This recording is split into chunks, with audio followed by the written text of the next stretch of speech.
বাগেরহাটের ঐতিহাসিক খান জাহান আলী রাদিয়াল্লাহু আনহুর মাজার সংলগ্ন দিঘিতে গোসল করতে নেমে ফাতেমা নামে ৮ বছরের এক শিশুকে কুমির টেনে নিয়ে গেছে। নিখোঁজ শিশু উদ্ধার অভিযান পরিচালনা করছে ফায়ার সার্ভিস। সোমবার রাত আনুমানিক 8:30টার দিকে মাজারের মহিলাঘাট এলাকায় এই ঘটনা ঘটে। প্রত্যক্ষদর্শীরা জানান, মাজারে থাকা এক বুদ্ধি প্রতিবন্ধী শিশু ফাতেমা গোসল করার সময় হঠাৎ একটি কুমির তাকে টেনে নিয়ে যায়। খবর পেয়ে ফায়ার সার্ভিসের সদস্যরা ঘটনাস্থলে পৌঁছে উদ্ধার অভিযান পরিচালনা করছেন। স্থানীয় প্রশাসন, মাজার কর্তৃপক্ষ এবং আইনশৃঙ্খলা বাহিনীর সদস্যরাও উদ্ধার অভিযানে অংশ নিয়েছেন।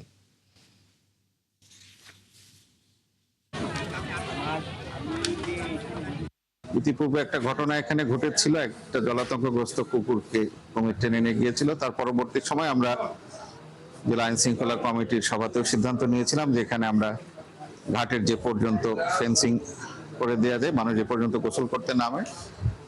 তো এইটা বাস্তবায়নের প্রাককালে এরকম একটা মর্মান্তিক ঘটনা ঘটে গিয়েছে। আমরা এর জন্য আন্তরিকভাবে দুঃখিত।